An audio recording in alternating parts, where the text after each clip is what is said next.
हे guys good evening. तो guys ये Vision की 2 जून की डेली करंट अफेयर्स की मैगजीन है।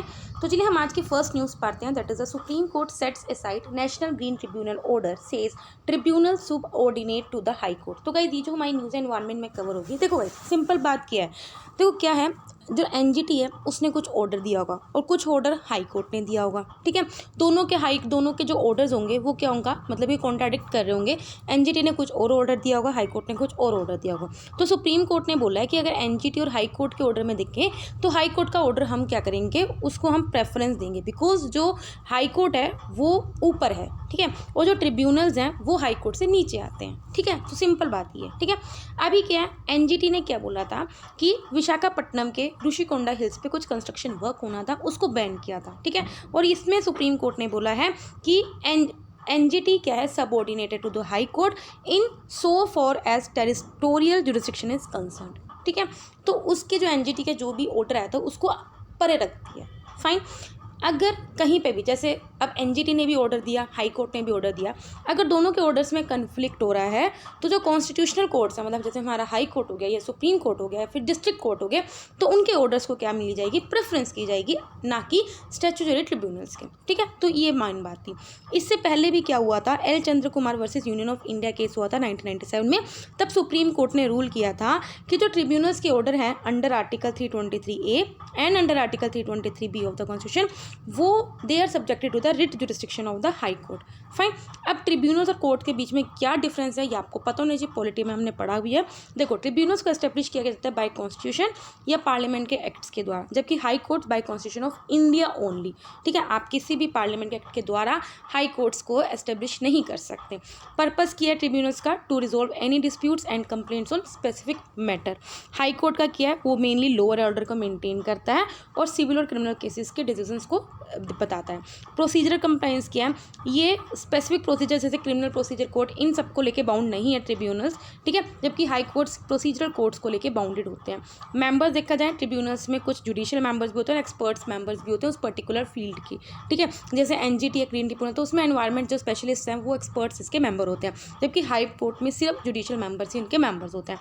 पावर्स क्या होते हैं, it is limited to the law, where as high courts में क्या है, it has power to use all the enacted laws before making a decision. Fine, next news है हमारी, tectonic linkage in the north east edge of the Indian plate to great Assam earthquake. तो guys ये जो हमारी news है geography में cover होगी। ठीक है, रिसर्चर्स ने ट्रेस किया है 1950 का जो ग्रेट असम अर्थक्वेक आया था, तो उसको रिसर्चर्स ने ट्रेस करके ये बोला है कि जो नॉर्थ ईस्टर्न एज है ईस्ट हिमालयन इंडियन प्लेट और इंडो बर्मा रीजन की टेक्टोनिक्स को, मतलब कि उसके अंदर कैसा है, अर्थ की मूवमेंट कैसी है, क्रस्ट की मूवमेंट कैसी है, टेक्टोनिक प्लेट्स की मूवमेंट कैसी है, वो बहुत ज़्यादा कॉम्प्लेक्स है और इसी को रिसर्चर्स ने ट्रेस किया है। ठीक है, जो ग्रेट असम अर्थक्वेक आया था वो लार्जेस्ट इंट्रा कॉन्टिनेंटल अर्थक्वेक आया हुआ है एवर रिकॉर्डेड, जो लोकेटेड है कहाँ पे, इंडिया चाइना बॉर्डर पे, near the Mishmi hills of the Arunachal Himalaya. ठीक है, जो ईस्टर्न हिमालयन सिंथेसिस है जो अरुणाचल प्रदेश में है, वो एरियाज़ हैं जो अरुणाचल असम के साथ लगते हैं और इनको बहुत ज़्यादा, मतलब कि यहाँ पे बहुत ज़्यादा अर्थक्वेक प्रोन एरिया है, बिकॉज बहुत ज़्यादा सिस्मिक एक्टिव एरिया है वो। ठीक है, ये बिलोंग करता है, it is belong to the seismic zone 5, मतलब कि जहाँ सबसे ज़्यादा अर्थक्वेक का हाई रिस्क जोन आता है, वेरी हाई रिस्क जोन। ठीक है, स्टडी ये बोलती है जो अपर असम और मिशमी ब्लॉक के बीच का एरिया है उसको सिस्मिक गैप एरिया कंसीडर किया जाता है, मतलब बहुत एक्टिव फॉल्ट एरिया जहाँ पे अर्थक्वेक काफ़ी टाइम से नहीं आया है। ठीक है, तो गाइस ये पता होना चाहिए कि सिस्मिक गैप एरिया किसे बोलते हैं, मतलब एक्टिव एरिया है, मतलब वहाँ पे अर्थक्वेक कभी भी आ सकता है लेकिन काफ़ी टाइम से आया नहीं है। ठीक है, एक टिडनिंग टोल्टिंग सल्चर जोन है जो सिस्मिक एक्टिव होता है up to 40 kilometer depth. Again यहाँ जो सिस्मिसिटी होती है in IBR is observed up to a depth of 200 kilometer, मतलब 200 किलोमीटर की डेप्थ तक यहाँ पे सिस्मिक एक्टिविटीज़ को देखा जा सकता है, मतलब काफ़ी एक्टिव सबडक्शन प्रोसेस होती है। ठीक है, it suggest that IBR is more susceptible to deeper earthquakes while crustal scale earthquakes are more likely to occur in the TTSZ. Fine, मतलब कि जो भी IBR है दैट इज, एक सेकेंड गाइज, यस, तो ये क्या सुजेस्ट करता है कि जो इंडो बर्मा रीजन कहते हैं, IBR इंडो बर्मा रीजन, ज़्यादा वहाँ पे डीपर अर्थक्वेक आ सकते हैं as compare to TTSZ, that is a tiding tilting searcher zone. ठीक है, अब जब हम एक बार लेते हैं TTSZ क्या है, ये मेजर पार्ट है ईस्टर्न हिमालय का, जहाँ पे हिमालय क्या करता है, शार्प साउथवर्ड बैंड लेता है और कनेक्ट होता है इंडिया बर्मा रीजन से, और इस बैंड को सिंटेक्सल बैंड भी बोलते हैं। Very important geography point of view से पूछा जा सकता है सिंटेक्सल बैंड क्या है। ठीक है, वेस्टर्न और ईस्टर्न हिमालय सिंटेक्सल बैंड कहाँ पे है, लोकेटेड है नियर नंगा पर्वत एंड नमचा पर्वत रिस्पेक्टिवली। ठीक है, तो ये दोनों लोकेशन भी काफ़ी इंपॉर्टेंट है। नेक्स्ट न्यूज़ है 60 WTO Nations back new method on the food subsidies. तो कई दिन न्यूज़ हमारी इकोनॉमी में कवर होगी। अभी के जो G20, G33 और अफ्रीकन ग्रुप और ACP, that is African Caribbean and Pacific group including India, उन्होंने क्या किया, एक ज्वाइंट प्रपोजल सबमिट किया WTO को कि किस तरह से फूड सब्सिडीज़ पे आप मेथड्स को रिफॉर्म कर सकते हो, उस पर जो भी सब्सिडीज देते हो उसको किस तरह से रिफॉर्म कर सकते हो। WTO ने जो मेथोडोलॉजी प्रेजेंट की थी, चला हम वो देखते हैं।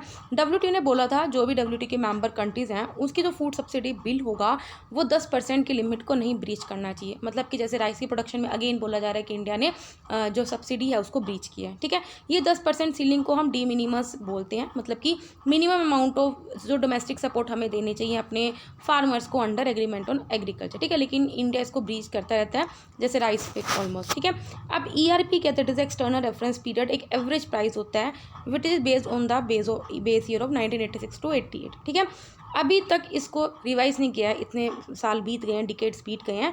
जो दिस मेथड, इसकी वजह से जो मेथड है वो डेवलपिंग कंट्रीज़ में जो हाई इन्फ्लेशन हो रहा है, मतलब महंगाई हो रहा है, उसको कंसीडर तो कर नहीं पाता, जिस वजह से क्या है डेवलपिंग कंट्रीज कहीं ना कहीं अपनी इस चीज़ को मतलब ब्रीच कर देती हैं। ठीक है, अब कंट्री सुजेस्ट बोले एक न्यू मेथोडोलॉजी जिसके थ्रू आप क्या सब्सिडीज़ को कैलकुलेट कर सकते हो।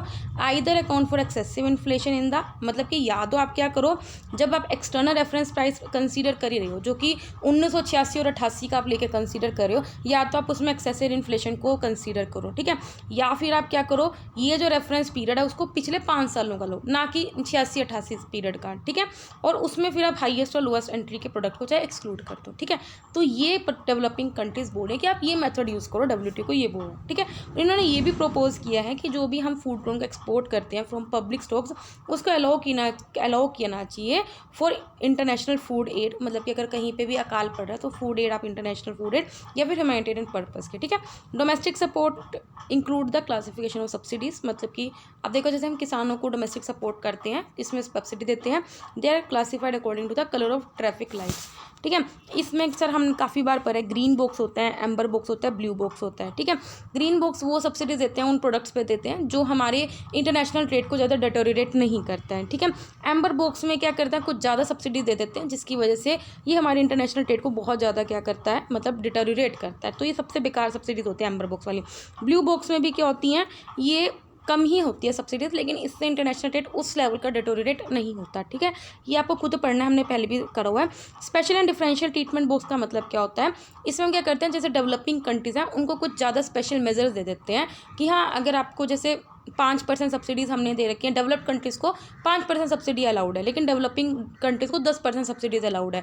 तो एक तरह का रिजर्वेशन हो गया, जैसे हम अपने OBC SC को देते हैं तो उसी तरह WTO के अंडर हम डेवलपिंग कंट्रीज़ को स्पेशल ट्रीटमेंट देते हैं। ठीक है, तो इस तरह का ही है। आई होप आपको समझ में आ गया होगा। नेक्स्ट न्यूज़ है south Pacific island nation reject China's regional security agreement. तो गाइस ये जो हमारी न्यूज़ है इंटरनेशनल रिलेशंस में कवर होगी। अभी क्या है, जो चाइना का एम है, अमंग द चाइनाज एम, जो 10 पैसिफिक आइलैंड नेशंस हैं they failed to reach an agreement, उन्होंने एक एग्रीमेंट कोई नहीं बनाया on the draft trade and security communicate propose by the China. ठीक है, मतलब चाइना के द्वारा प्रपोज किया गया था कि आप कोई भी ट्रेड या सिक्योरिटी का एग्रीमेंट बना लो, और 10 पैसिफिक आइलैंड ने कोई भी नहीं बनाया है। ठीक है, इसके अंदर जो पैसिफिक आइलैंड नेशंस है वो कौन कौन से थे, 10 Fiji, Samoa, Tonga, Kiribati, Papua New Guinea, Vanuatu, Solomon Island, new. ठीक है, चाइना ने क्या किया सो दैट वो इस रीजन में अपने आप को और ज़्यादा अच्छा बना सके इकोनॉमिकली भी और सिक्योरिटी पॉइंट ऑफ व्यू से, तो उसने क्या किया, पैसिफिक आइलैंड नेशंस के ट्रेड को चाइना के साथ मतलब क्या किया, ओवरटूक किया एज़ कम्पेयर टू ऑस्ट्रेलिया। मतलब सिंपल बात किया, चाइना क्या हर जगह अपनी मोनोपोली बनाना चाह रहा है, चाहे वो इंडो पैसिफिक हो या कहीं भी। तो अभी वो पैसिफिक आइलैंड नेशंस पे आया है, तो वहाँ पे क्या है, उनका जो ये जो कंट्रीज़ हैं इनका ट्रेड ज़्यादा पहले ऑस्ट्रेलिया से होता था, तो अब चाइना अपना क्या कर रहा है, वहाँ पे पैर जमा रहा है सो दैट वो ऑस्ट्रेलिया को ओवरटेक कर सके, सो दैट अपने आप ज़्यादा ट्रेड कर सके इन कंट्रीज का। ठीक है, एडिशनली जो सोलोमन आइलैंड है उन्होंने सिक्योरिटी एग्रीमेंट साइन किया चाइना के साथ, जिसके थ्रू चाइना को अलाउड होगा कि वो अपनी पुलिस या जो सिक्योरिटी पर्सनल्स हैं उसको मतलब कि वो वहाँ पे भेज सकते हैं। मतलब कि चाइना की जो भी नेवल शिप्स हैं वो सोलोमन की जो आइलैंड है उसके आइलैंड पोर्ट्स को यूज़ कर सकते हैं अंडर दिस एग्रीमेंट। ठीक है, तो आप देख रहे हो कि चाइना को कहाँ कहाँ से फ़ायदा हो रहा है। अब साउथ पैसिफिक रीजन को देखते हैं। इस रीजन में कुछ पैसिफिक आइलैंड कंट्रीज़ हैं जिसमें 3 मेजर ग्रुप ऑफ आइलैंड है। एक तो मेलानेशिया, मैक्रोनेशिया, पोलिनेशिया। वेरी इंपॉर्टेंट, आपको पता होना चाहिए ये पोलिनेशिया है, ये माइक्रोनेशिया है, ये मेलानेशिया है। ठीक है, ये बहुत ज़्यादा strategically significant maritime trade routes हैं। मतलब इसके थ्रू बहुत ज़्यादा ट्रेड होता है। जो South Pacific until recently they are considered more of an, मतलब कि यूएसए का जितना भी इन्फ्लुएंस है मैनेज किया जाता है under the Australia, New Zealand, US trilateral military. मतलब कि यहाँ से ट्रेड मोस्टली इन कंट्रीज़ का होता है। ठीक है, इंडिया ने भी एक फोरम इस्टेब्लिश करी थी for India Pacific island cooperation and Indo Pacific ocean initiative, so that वो इन रीजन के साथ that is Pacific island communities के साथ अपनी टाइज को ज़्यादा स्ट्रॉन्ग कर सकें। फाइन, नेक्स्ट न्यूज़ है हमारी, centre allows procurement by the cooperatives through government e market place portal. तो कही थी जो हमारी न्यूज़ है अगेन इकोनॉमी में कवर होगी। वैसे हमने जेम पोर्टल काफ़ी बार पढ़ा है, अगर ये हम एक बार दोबारा पढ़ लेते हैं। ये पोर्टल 2016 में लॉन्च किया गया था by ministry of commerce, so that हम क्या कर सकें, एक कॉमन प्लेटफॉर्म बना सकें जिसके थ्रू जो भी गवर्नमेंट के डिफरेंट डिपार्टमेंट्स हैं, मिनिस्ट्रीज़ हैं, वो कुछ भी अगर परचेज कर रहे हैं तो वो इस प्लेटफॉर्म के थ्रू प्रोक्योर कर सकें। प्रोक्योरमेंट का मतलब होता है परचेज करना। इसको डेवलप किया गया था by the directorate general of supplies and disposal with technical support थी NEGD द्वारा, जो किसके अंडर है, under ministry of electronics and information technology. ठीक है, जो भी परचेज की जाती है इस पोर्टल के द्वारा उसको ऑथराइज किया जाता है और मैंडेट किया जाता है by the ministry of finance. ये ओपन है, मतलब कोई भी प्रोक्योर कर सकता है चाहे सेंट्रल गवर्नमेंट या स्टेट गवर्नमेंट। ठीक है, प्राइवेट बायर्स इस प्लेटफॉर्म के थ्रू कुछ भी अपने प्रोडक्ट्स को ना बाय कर सकते ना सेल कर सकते। ये सिर्फ गवर्नमेंट बॉडीज़ के लिए ही है। सप्लायर्स जो भी हैं जेम पोर्टल के अंदर वो गवर्नमेंट भी हो सकते हैं, प्राइवेट भी हो सकते हैं। मतलब आप खरीद नहीं सकते लेकिन प्राइवेट सप्लायर जरूर हो सकते हैं। ठीक है, यूनियन कैबिनेट ने अभी क्या किया, एक प्रपोजल को अप्रूव किया है जिसके अंदर हम क्या कर रहे हैं, जेम पोर्टल के कुछ एक्सपेंड कर रहे हैं, जिसमें अंदर हम कुछ अगर किसी प्रोक्योरमेंट करने कोऑपरेटिव्स ने एज अ बायर्स उनको भी अलाउ करा। अब तक सिर्फ गवर्नमेंट या स्टेट गवर्नमेंट मतलब गवर्नमेंट को अलाउड था, लेकिन अभी हम कोऑपरेटिव्स को भी अलाउ कर रहे हैं। ठीक है, इससे क्या जो कोऑपरेटिव्स हैं उनको अच्छे प्राइस में, कॉम्पिटिटिव प्राइस में या अपनी चीज़ वो खरीद सकते हैं। और इसमें रजिस्टर्ड अगर कोऑपरेटिव्स हैं तो 8.54 लाख रजिस्टर्ड कोऑपरेटिव्स हैं और 27 करोड़ मेंबर्स को बेनिफिट मिलेगा। ठीक है, और इससे ईज ऑफ डूइंग बिजनेस भी बढ़ेगा कोऑपरेटिव्स के फॉर कोऑपरेटिव, वाइल हम लार्ज बायर बेस भी हम यहाँ पे प्रोवाइड कर सकते हैं। ऑफकोर्स अगर ज़्यादा खरीदने वाले होंगे तो सेलर बेस भी यहाँ पे ज़्यादा होगा। ठीक है, नेक्स्ट अब हम मिलते हैं छोटी छोटी न्यूज़ पे। सबसे है कास्ट बेस्ड सेंसस। तो भाई लास्ट सेंसस आपको पता है 2011 में हुआ था। तो कास्ट बेस्ड सेंसस क्या होता है, हम इसमें क्या करते हैं, कास्ट के बेसिस पे हम देखते हैं कि कौन लोग हैं, कितने हाउस होल्ड्स हैं, जिसमें हम देखते हैं कि डिफरेंट कास्ट के लोग की कितनी डेमोग्राफिक है। ठीक है, एंड देयर और उसका नेशनल एसेट्स में कितना शेयर है। ठीक है, ये इंडिया में स्टार्ट हुआ था ड्यूरिंग ब्रिटिश पीरियड और 1931 तक कंटिन्यू रहा था। 1951 में हमने पहली बार किया था कास्ट बेस्ड सेंसस, लेकिन इसमें शेड्यूल कास्ट और शेड्यूल ट्राइब्स को इंक्लूड नहीं किया था। हाउएवर 2011 में पहली बार socio economic and caste census हुआ था as a part of census 2011। Next है UN report says Al Qaeda refocusing from Afghanistan to Kashmir. मतलब अभी बोला जाए कि बीच में अफगानिस्तान में दंगे हो चुके हैं, तो UN का कहना है कि अब वापस अलकायदा अफगानिस्तान से कश्मीर पर रीफोकस कर रही है। UN सिक्योरिटी काउंसिल के analytical support and sanctions monitoring team के द्वारा रिपोर्ट आई गई है कि अलकायदा और इस्लामिक स्टेट टेरर ग्रुप्स के जो प्रेजेंस है अफगानिस्तान में वो अंडर न्यू तालिबान रिजाइम है। ठीक है, पहली बार रिपोर्ट किया गया 2021 में कि it is take over of Kabul by Taliban. मतलब आपने देखा गया था जब तालिबान ने काबुल को टेक ओवर कर लिया था 2021 में। इंडिया करंटली चेयरमैन है किसका, सैंक्शंस कमेटी का, जिसके अंदर 15 UNSC मेंबर्स हैं। ठीक है, इसने रिपोर्ट किया है कि जो इंडिया के फोकस टेररिस्ट ग्रुप है, एक जैश मोहम्मद हो गया, लश्कर तैयबा है, उन्होंने भी बोला है कि अफगानिस्तान में उनके ट्रेनिंग कैंप्स हैं। फाइन, नेक्स्ट है leadership group for industrial transition. अभी क्या है, UN का स्टॉकहोम +50 कॉन्फ्रेंस हो रहा है, उसमें इंडिया और स्वीडन दोनों ने होस्ट किया है industry transition dialogue at Stockholm as a part of leader. मतलब कि इसी का एक पार्ट है जहाँ पे इंडिया और स्वीडन ने अपना एक अलग से डायलॉग मतलब बातचीत इसको होस्ट किया है। ठीक है, lead IT that is the leadership group for industrial transition, एक वॉलंटियर इनिशिएटिव, मतलब कि अपने द्वारा इनिशिएटिव स्टार्ट किया गया है जिसको लॉन्च किया गया by India Sweden at the UN climate action summit 2019 में। इसको सपोर्ट किया जाता है बाय वर्ल्ड इकोनॉमिक फोरम और इसका जो सेक्रेटरी सेक्रेटरीट है वो होस्ट किया जाता है by the Stockholm environmental institute. ठीक है, इसके अंदर क्या करते हैं, डिफरेंट कंट्रीज एंड कंपनीज इकट्ठी होती हैं और बातचीत करती हैं किस तरह से हम नेट जीरो कार्बन एमिशन पे लेके काम कर सकते हैं बाय 2050। मतलब कि नेट जीरो कार्बन एमिशन, जितना भी आप कार्बन प्रोड्यूस कर रहे हो उसी कार्बन को उतना एब्जॉर्ब कर लो। नेट जीरो का मतलब ये नहीं कि कार्बन डाइऑक्साइड का बिल्कुल भी ना प्रोड्यूस करो, इट इज़ इम्पॉसिबल। ठीक है, इसका कहने का मतलब होता है जितना प्रोड्यूस कर रहे हो उसको एब्जॉर्ब भी कर लो। नेक्स्ट है ग्रीन बॉन्ड्स। अभी क्या है, देखो ग्रीन बॉन्ड्स क्या होते हैं, फिक्स्ड इनकम। देखो बॉन्ड्स का मतलब क्या होता है, फाइनेंशियल इंस्ट्रूमेंट्स होते हैं, ठीक है, जिसको आप यूज़ कर सकते हो प्रोजेक्ट्स को फंड करने के लिए। ठीक है, तो ये फिक्स्ड इनकम फाइनेंशियल इंस्ट्रूमेंट है which are use to fund projects that have been, जिसका एनवायरनमेंट पर पॉजिटिव इंपैक्ट पड़ेगा और क्लाइमेट को बेनिफिट मिलेगा। फर्स्ट जो ग्रीन बॉन्ड हुआ था वो इशू हुआ था 2007 में, जिसका रेट AAA रेटेड था और इशू किया गया था from European investment bank and world bank. In India इसको रेगुलेट किया जाता है by securities and exchange board of India. अभी क्या है, जो पावर फाइनेंस कॉर्पोरेशन लिमिटेड है उसने 300 मिलियन यूरो का ग्रीन बॉन्ड्स को लिस्ट किया है, कहाँ पे, लग्जमबर्ग के ग्रीन एक्सचेंज में। ठीक है, तो न्यूज़ में ये इस वजह से है, तो ये आपको पता होना चाहिए। नेक्स्ट है डायरेक्ट टू मोबाइल। अभी क्या, जो डिपार्टमेंट ऑफ टेली कम्युनिकेशन है उन्होंने एक कमेटी को सेटअप किया है जिसमें वो स्टडी करेंगे कि किस तरह से हम डायरेक्ट ब्रॉडकास्ट कर सकते हैं स्मार्टफोन्स पे। 2021 में, जबकि टीवी है, टीवी पे सब ब्रॉडकास्ट होते हैं ना, अभी बोल रहे हैं कि किस तरह से स्मार्टफोन्स पे आप ब्रॉडकास्ट कर सकते हो। 2021 में प्रसार भारती ने अनाउंस की थी कि वो कोलैबोरेट कर रहा है IIT कानपुर के साथ, जिसमें वो देखेंगे कि किस तरह से आप इस टेक्नोलॉजी की कितनी ज़्यादा फिजिबिलिटी है कि आप डायरेक्ट क्या कर सको, स्मार्टफोन्स पे ब्रॉडकास्ट कर सको। मेन क्या केसेस, मेन यूज़ क्या होंगे D2 मतलब डायरेक्ट टू मोबाइल नेटवर्क का। तो यह सिंपल ट्रेडिशनल मोबाइल नेटवर्क पे आप आ सकते हो। ठीक है, एडिशनल डाटा पाइप्स प्रोवाइड करने होंगे टू मोबाइल ऑपरेटर, जिसकी वजह से आप ऑफकोर्स मतलब कि वो कर सकते हो, ब्रॉडकास्ट कर सकते हो फ्रॉम विच, इसकी वजह से जो network from heavy bandwidth consumption उसको आप क्या कर सकते हो, डीकंजेस्ट कर सकते। मतलब कि सिंपल बात यही है, अभी आपके पास टीवी पे कोई मतलब कि सीरियल ब्रॉडकास्ट होता है तो उसमें काफ़ी चीज़ होते हैं, जो एंटीनाज ये सब लगता है। तो अगर आप मोबाइल्स के थ्रू दिखाओगे तो पहली बात तो आपको मोबाइल में कुछ एडिशनल डाटा पाइप्स लगवाने पड़ेंगे जो डाटा मोबाइल ऑपरेटर करेंगे। ठीक है, which can help decongest their network from heavy bandwidth consumption during the peak traffic periods. Fine. Next है RFID, that is the radio frequency identification, जिसमें थ्रू जैसे आपका फास्टैग है तो उसके अंदर भी यही टेक्निक है। ठीक है, दिल्ली एयरपोर्ट पहला इंडियन एयरपोर्ट बना है जो RFID इनेबल टैग इंट्रोड्यूस करेगा, जिसमें आपको चेक इन लगेज को वो ट्रैक करेगा। बैग टैग्स को बोला जाएगा बैग ट्रैक्स। ठीक है, RFID एक वायरलेस सिस्टम है जिसमें 2 कंपोनेंट्स होते हैं, टैग्स होता है, रीडर्स होते हैं। ठीक है, रीडर एक डिवाइस होता है जिसके अंदर एक या उससे ज़्यादा एंटीना होते हैं जो रेडियो वेव्स को एमिट करते हैं और सिग्नल्स को वापस लेते हैं फ्रॉम RFID टैग। ठीक है, ये रेडियो फ्रिक्वेंसीज यूज़ करते हैं जिनका रेंज होता है 300 GHz टू लोएस्ट 9 GHz। ठीक है, टोल प्लाजास में इसको यूज़ किया जाता है। मैंने आपको अभी बताया जो अपना फास्टैग है उसमें जो आपका रीड करता है फास्टैग वो इसी उससे करता है। नेक्स्ट है high mobility artillery rocket system as part of it support to Ukraine.